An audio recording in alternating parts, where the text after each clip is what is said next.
Bendiciones con todos. Tema 98, las verdades de la palabra de Dios. Hoy Jesús y el nuevo mandamiento. Y utilizamos San Juan capítulo 13, versículo 31 al 35, que dice lo siguiente.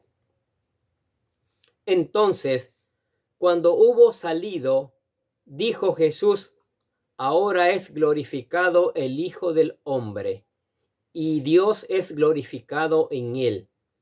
Si Dios es glorificado en él, Dios también le glorificará en sí mismo, y enseguida le glorificará.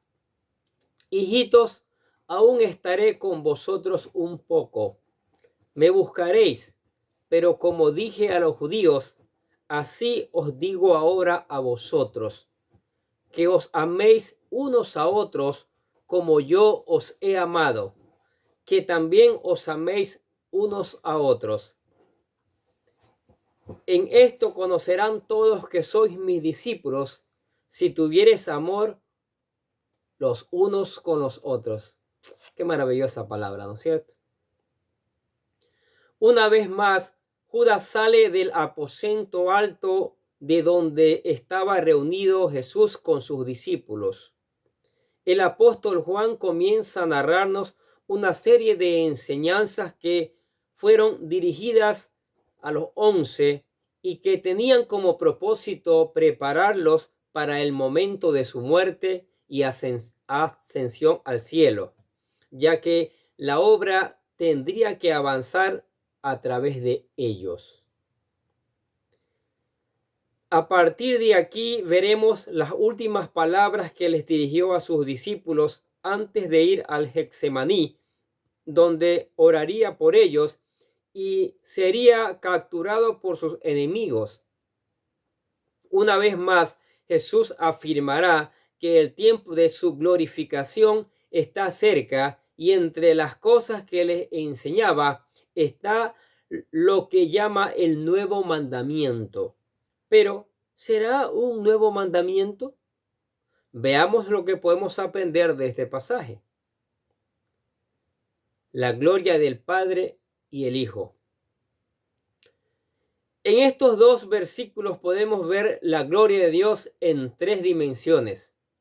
La primera es la gloria que le espera al Hijo. Dijo: ahora es glorificado el Hijo del Hombre.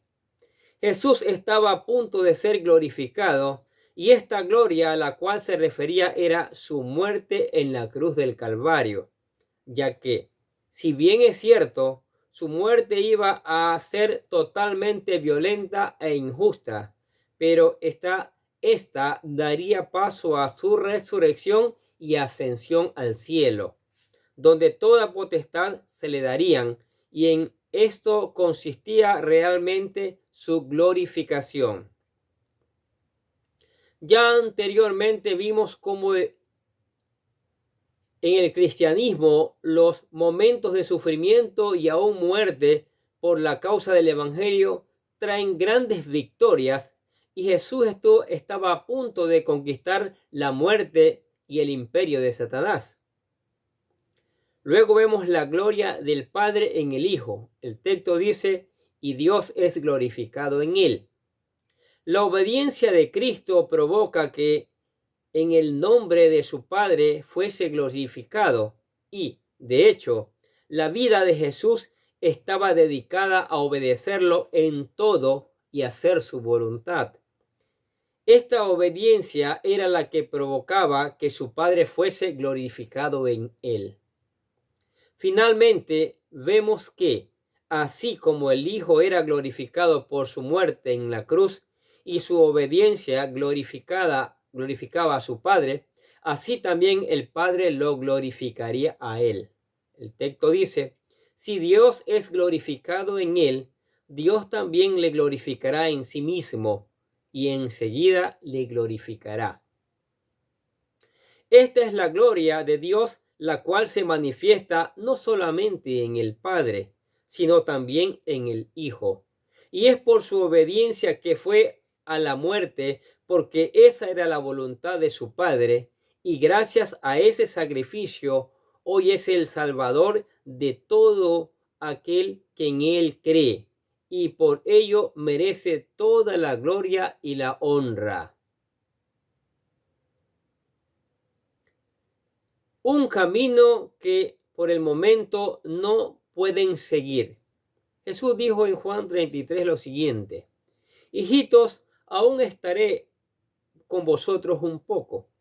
Me buscaréis, pero como dije a los judíos, así os digo ahora a vosotros: a donde yo voy, vosotros no podéis ir.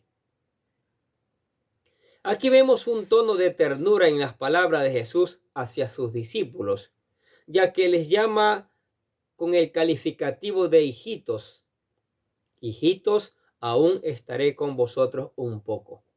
La palabra hijitos se traduce del griego teknion, la cual literalmente significa hijito, y es una frase que expresa ternura y aparece por primera vez aquí en este texto.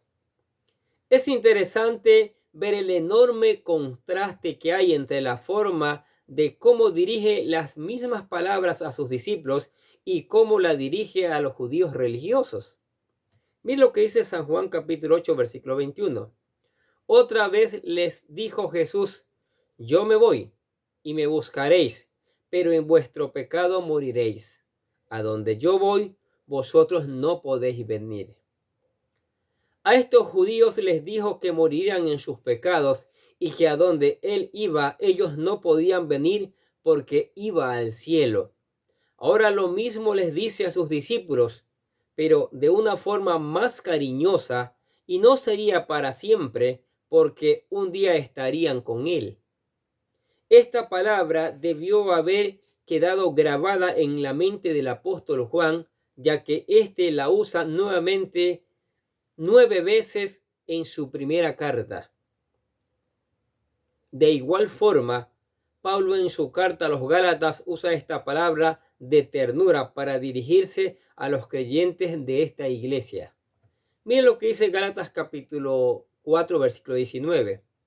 Hijitos míos, por quienes vuelvo a sufrir dolores de parto hasta que Cristo sea formado en vosotros. Con estas palabras, Jesús cambia el tono de sus palabras y les muestra a sus discípulos lo mucho que los ama y les prepara para el momento en donde ya no le podrán ver. Dice el texto: hijitos, aún estaré con vosotros un poco.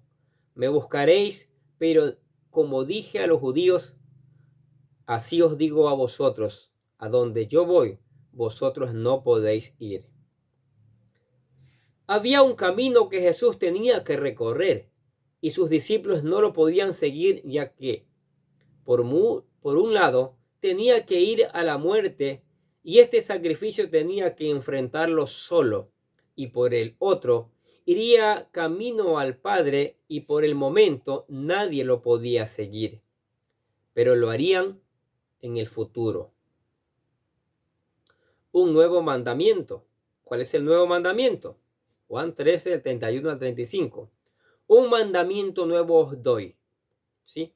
Que os améis unos a otros.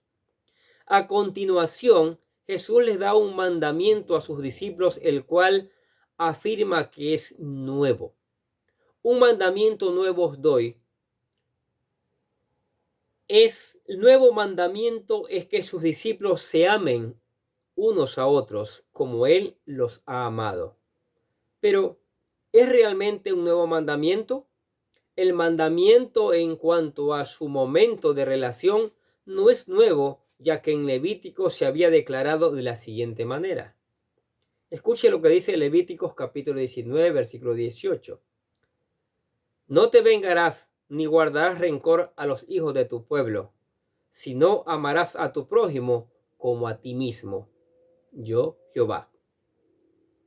Sin embargo, es nuevo en cuanto a la forma de cómo aplicarlo, ya que el primer mandamiento decía que tenía que amar a su prójimo como a ellos mismos. Y aquí Jesús les dice que se amen como Él los ha amado. Y esto constituye algo totalmente diferente, ya que debemos amar en la misma dimensión que Cristo nos ama. Los judíos pensaban que su prójimo era otro judío, por lo que los gentiles quedaban excluidos de esto. Por otro lado, en el tiempo de Jesús, algunos judíos religiosos expresaban menosprecio por algunas personas que ellos consideraban pecadores, como los publicanos, y por tanto, el tema de amar al prójimo se limitaba a muy pocas personas. Pero nuestro Señor nos mostró una dimensión totalmente diferente de amar. Un amor totalmente sacrificial que ayuda a su prójimo. Mire lo que dice la primera de Juan capítulo 4 versículo 10. En esto consiste el amor, no en que nosotros hayamos amado a Dios, sino en que Él nos amó a nosotros y envió a su Hijo en propiciación por nuestros pecados. Este es el gran amor de Cristo y con ese mismo amor Él espera que amemos a los demás. En este sentido, el mandamiento era nuevo porque nadie había llegado a manifestar tan sublime y noble sentimiento a favor de los demás. Por otro lado, es importante amar a los demás como Jesús lo hizo, porque si hay algo en que se diferencian los seguidores de Cristo, es en que se amen los unos a los otros. Dice el texto, en esto conocerán todos que son mis discípulos, si tuvieres amor los unos con los otros. El amor que expresamos a los demás es una evidencia de la obra salvadora que Jesús ha hecho en nosotros.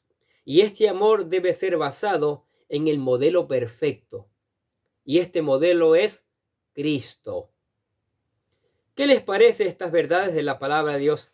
El mandamiento de amarnos, pero como nos amó Cristo. ¿Y cómo nos ha amado? Oiga, Cristo entregó su vida para salvarnos. Sufrió el oprobio. Fue menospreciado allí. Derramó su sangre. Fue latillado. ¿De qué cosa tanta maldad que le hicieron? Por amor a nosotros, los seres humanos. Ahora, Él nos recomienda que amemos de la misma manera, que estemos dispuestos a dar nuestra propia vida por salvar a los demás. Pero, ¿será que esto está sucediendo en el mundo? Porque vemos odio por todas partes. Vemos guerra por todas partes. Vemos asesinato por todas partes. ¿Será que el odio está primando? ¿No es tiempo de volver a la palabra y considerar esta palabra de Jesucristo para ponerla en práctica, de amarnos como Él nos amó? Pensemos qué diferentes sería el mundo si nos amáramos como Cristo nos amó. Qué diferente fuera. Un mundo donde reina el amor, la amistad, la paz. Pero nunca es tarde.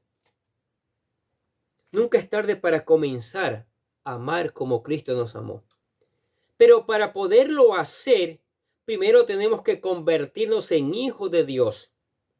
Dejar que el Espíritu Santo entre y gobierne y nos enseñe la palabra de Dios para poder realmente recibir ese amor de Dios que lo derrama el Espíritu Santo y poder inyectarlo, poder llevarlo a la práctica. Entonces, para convertirse en un hijo de Dios, aquí le presentamos la oración de fe. ¿Sí? La oración que esperamos que usted la haga, que la repita con gozo y alegría, buscando ser un hijo de Dios para dejar todo ese odio, esa amargura a un lado. La oración dice así: querido Dios, sé que soy un pecador y que nada de lo que hago puede hacerme ganar el cielo o la vida eterna. Creo que Jesucristo murió por mí, derramando su sangre para lavar todos mis pecados para ser redimido, y que se levantó de la tumba al tercer día. Ahora mismo lo recibo como mi Salvador personal confiando solamente en Él como mi único camino al cielo. Señor Jesús, séllame con tu Espíritu Santo y escribe mi nombre en el libro de la vida. Y decimos gracias, amado Padre Celestial, por regalarme la vida eterna. Se convirtió en un hijo de Dios maravilloso. El amor de Dios va a ser derramado en su corazón para que usted ame como ama a Cristo. Tiene que leer la palabra, estudiarla y buscar obedecerla cada día. Cada día, en cada momento, en cada circunstancia, hay que orar, hay que conversar con Dios, hay que cantarle alabanzas y hay que venga a la iglesia para que siga escuchando las verdades de la palabra de Dios. Amén. Oremos.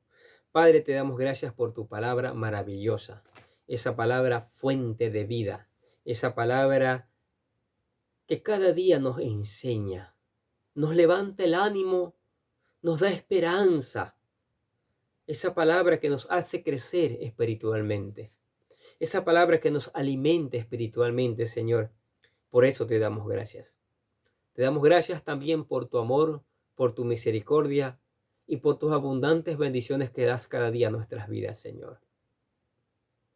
También te damos gracias por la iglesia. Úngela con tu Espíritu Santo. Que la iglesia aprenda a ser testigo de tu gracia y de tu amor en el mundo, Señor, que tanto lo necesita. Igual oramos por la familia, por los padres, por los hijos, por que se levante una familia que honre tu nombre, honre tu palabra, la obedezca, la ponga en práctica y también la predique. Asimismo oramos por los amigos, por los vecinos, por los compañeros familiares, por todas aquellas personas que cada día se hagan la tarea de escuchar la palabra de Dios. Que tú traigas un despertar por la palabra, Señor. Que la palabra germine, que esta palabra germine en gran manera en cada oyente, Señor. Y por eso te damos gracias en el nombre de Jesús. Decimos amén. Y a ustedes que escuchan la palabra de Dios cada día, los bendecimos. Sigamos escuchando, sigamos aprendiendo, sigamos poniendo en práctica, que es importante, fundamental. Y también importante llevar esta palabra, reenviar esta palabra a otras personas que la necesitan. Y nosotros desde acá les deseamos que tengan un día lleno, pero lleno de bendiciones.